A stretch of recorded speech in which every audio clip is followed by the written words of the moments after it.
मैं डॉक्टर देवेंद्र कुमार मिश्र, सहायक professor, JLS college Majhaulia, west Champaran, Bihar, department of history. आज हम आपसे भारत सरकार अधिनियम 1935 के विषय में चर्चा करेंगे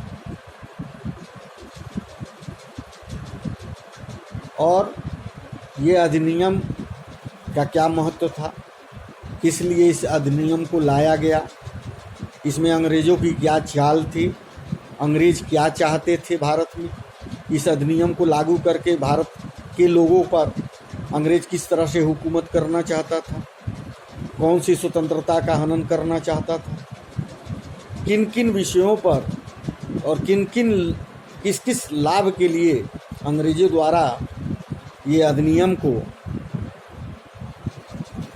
लाया गया। भारत सरकार अधिनियम 1935 में यह अधिकथित था कि यदि आधे भारतीय राज्य संघ में शामिल होने के लिए सहमत होते हैं तो भारत को एक संघ बनाया जा सकता है। इस स्थिति में उन्हें केंद्रीय विधायिका के दोनों सदनों में अधिक प्रतिनिधित्व प्रदान किया जाएगा, लेकिन संघ से संबंधित प्रावधानों को लागू नहीं किया जा सका।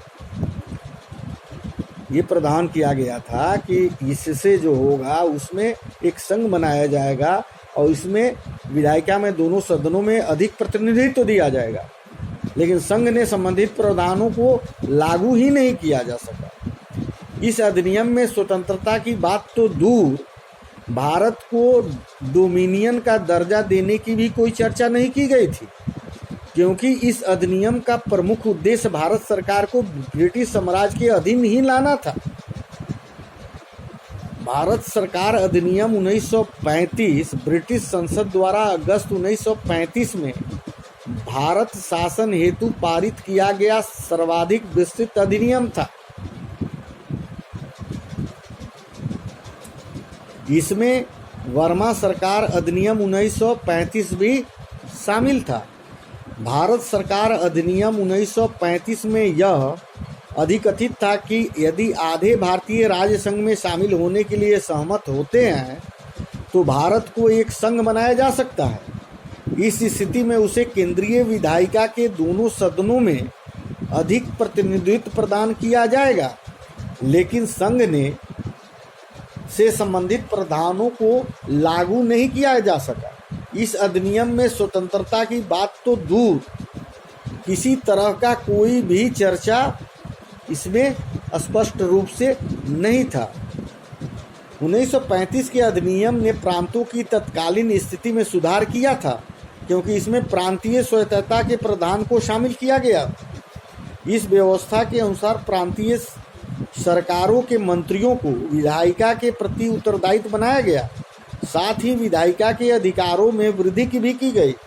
हालांकि पुलिस जैसे कुछ विषय अभी भी सरकार के प्राधिकार में ही थे।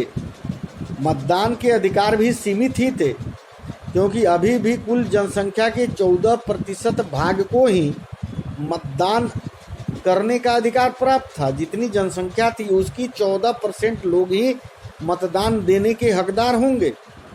गवर्नर जनरल और गवर्नरों की नियुक्ति अभी भी ब्रिटिश सरकार के द्वारा ही की जाती थी और वे विधायिका के प्रति उत्तरदायी भी नहीं थे।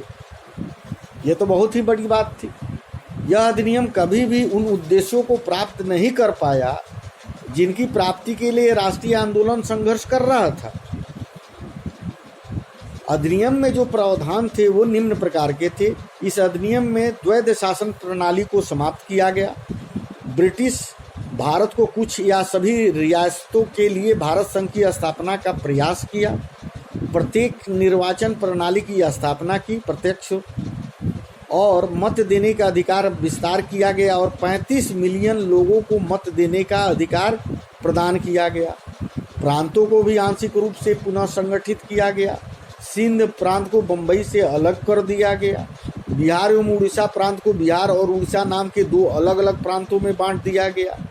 जो पहले बंगाल के अधीन आते थे, बिहार और उड़ीसा, उसको अलग प्रदेशों के रूप में विभक्त कर दिया गया, बर्मा को भारत से पूर्णतः अलग कर दिया गया, अदन को भी भारत से अलग कर एक स्वतंत्र उपनिवेश बना दिया गया, प्रांतीय सदनों की सदस्यता में भी बदलाव किया गया ताकि और अधिक निर्वाचित भारतीय प्रतिनिधियों को उसमें शामिल किया जाए।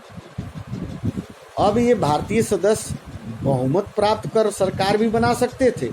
ऐसा प्रावधान किया गया कि जब भारतीय सदस्य अगर बहुमत में आ जाते हैं तो वो अपने सरकार बना लेंगे। संघीय न्यायालय की स्थापना की गई, इसके द्वारा संघीय न्यायालय की स्थापना करने की बात कही गई। इस अधिनियम का प्रमुख उद्देश्य भारत सरकार को ब्रिटिश सम्राट के अधीन लाना ही था।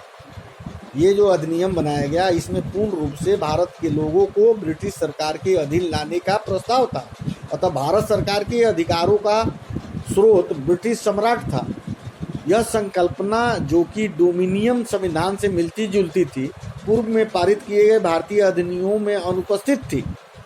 हालांकि 1935 के अधिनियम में प्रांतीय स्वतंत्रता जैसे कुछ उपयोगी और महत्वपूर्ण सुधार शामिल थे, लेकिन फिर भी भारत सरकार अधिनियम 1935 भारत के संवैधानिक विकास और इतिहास का वह बिंदु था जहां से पीछे की ओर नहीं लौटा जा सकता था। एक ऐसा अधिनियम था कि इसके बाद भारतीय लोग तो बराबर इस अधिनियम को लाके ब्रिटिश साम्राज्य भारत पर राज करना चाहता था। और आज हम इसको इस संक्षिप्त रूप से बात करते हैं।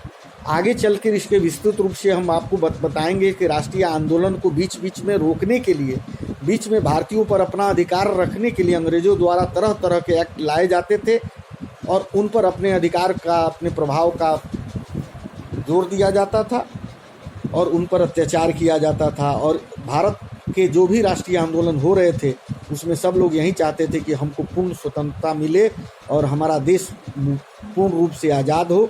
इसके लिए हमारे यहाँ के लोग आंदोलन करते थे और एक बीच बीच में एक ऐसे अधिनियम का उपयोग कर अंग्रेज भारतीयों पर अपना राज करना चाहते थे और सारे अधिकार अपने हाथों में रखना चाहते थे। आज बस इतना ही के साथ मैं अंत करता हूँ। आगे विस्तृत रूप से आपसे हम चर्चा करेंगे। धन्यवाद।